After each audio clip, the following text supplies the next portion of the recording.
Let's see this question, student, what it is saying. यहाँ पर assertion reason based question है, देखते हैं कि ये का क्या उसका आंसर होना चाहिए. इसके लिए हमें assertion और reason दोनों statements को read करना होगा. Insects have tracheal system for respiration. बिल्कुल correct. Insects have a network of tubes which helps to transport atmospheric air within the body. बिल्कुल correct. Always remember, suppose ये cockroach है, वो जो कि एक insect है, उसके लेटरल साइड में ये होल्स प्रेजेंट होते हैं बच्चों, इनको हम स्पाइरिकल्स बोलते हैं. और फिर स्पाइरिकल से जो ट्यूब्स निकलते हैं बच्चों, उनको हम बोलते हैं ट्रैक्योल्स. Is like this. ये रहे ट्रैक्योल्स.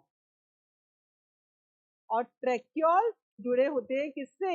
एक सिंगल सेंट्रल ट्यूब से, जिसको हम बोलते हैं बच्चों trachea. It is like this. तो बिल्कुल सही बात है कि इंसेक्ट्स के अंदर ट्रैकियल सिस्टम होता है, और यहाँ ट्रैकियल सिस्टम के थ्रू ही एटमॉस्फेरिक ऑक्सीजन अंदर आती है और बॉडी का जो CO2 है वो बाहर निकल जाता है. ये जो आपको दिखाई दे रहे हैं, इनको हम लेबल कर देते हैं. ये हैं बच्चों स्पाइरिकल, जिसके थ्रू एक्सचेंज ऑफ गैसेस हो रहा है.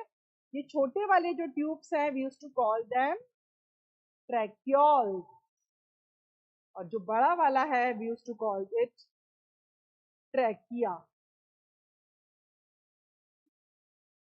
It is like this. तो ये ट्रैकियल सिस्टम की बात कर रहे हैं यहाँ पर, और ये बिल्कुल सही बात है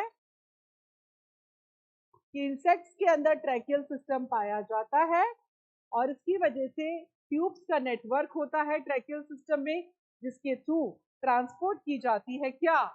atmospheric air with in the body. जो भी ऑक्सीजन अंदर आएगी वो स्पाइरिकल से पहले ट्रैकियोल में जाएगी और फिर जाएगी ट्रैकिया में, और ट्रैकिया इस ऑक्सीजन को पहुंचा देगा कहाँ? सेल्स में.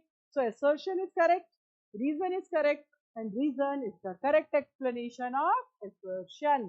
बिल्कुल सही है ये स्टेटमेंट दोनों. Okay, so is the right answer.